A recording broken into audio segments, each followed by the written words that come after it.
Ça fait 7 ans que j'ai pas lissé mon cheveu et que je l'assume au naturel. Je ne veux absolument plus entendre ces phrases-là. Mouton, caniche, serpillière, brosse à chiottes, j'en peux plus. Je les ai lissés et défrisés pendant longtemps en fait, dès mon plus jeune âge, parce que je me prenais des remarques, des insultes, des commentaires haineux. Je devais les lisser parce que c'est ce qu'on me disait, que c'était mieux sur moi, que j'étais beaucoup plus jolie, je faisais plus femme. Ça veut rien dire, je suis plus femme avec des cheveux lisses, tu vois. Ça n'a aucun sens.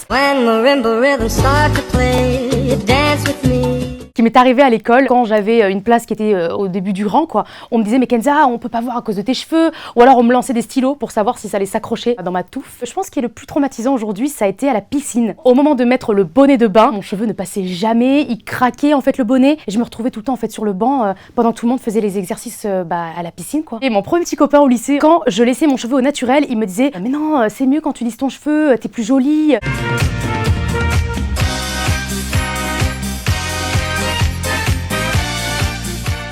L'aéroport, quand je passe la douane, quand j'arrive avec mon cheveu naturel, ils prennent les empreintes, etc. Jusqu'au moment donné où la femme me fait « Alors, et en fait, elle a clairement mis ses mains dans mes cheveux comme ça, et moi j'étais là, je me souviens que ça m'avait tellement heurté la première fois. J'étais en mode, mais pourquoi vous faites ça? On sait jamais, vous savez, il y a des gens qui cachent des trucs. Waouh. Je suis désolée de te déranger, j'étais en train... Ok.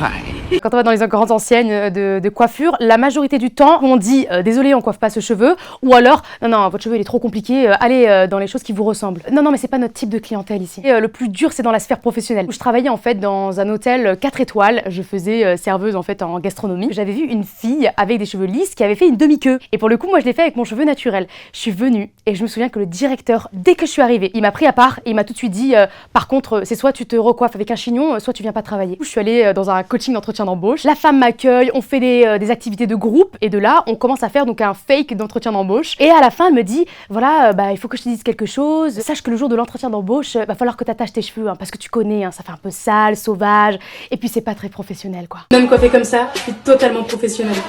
Coiffé comme ça aussi. Ou alors comme ça. Ou comme ça en fait. Ou tout simplement comme ça. Mon apparence ne justifie pas mes compétences et je veux pas qu'on me voit que à travers mon aspect esthétique.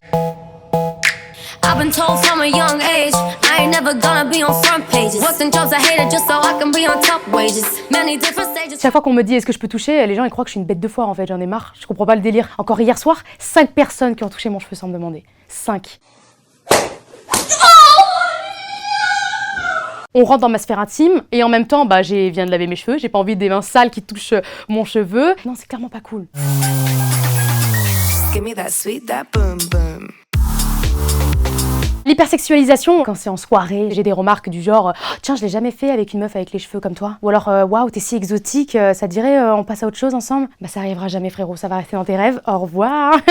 C'est pas tolérable aujourd'hui. J'ai 25 ans, j'ai aussi du coup de l'expérience, mais pour tous les petits jeunes et les petites jeunes, aujourd'hui, c'est trop grave pour eux, je le sais parce que j'ai des témoignages de parents, ça me fait en cœur parce qu'ils ne veulent plus avoir leurs cheveux au naturel. Si aujourd'hui j'en parle, c'est parce que je veux que la parole se libère et qu'en même temps, je sensibilise derrière et que des personnes arrêtent de faire ça. Moi aujourd'hui, j'ai la chance d'avoir une confiance en moi à en parler, mais tous ceux qui l'ont pas, c'est pour eux que j'ai envie d'avoir cette parole-là.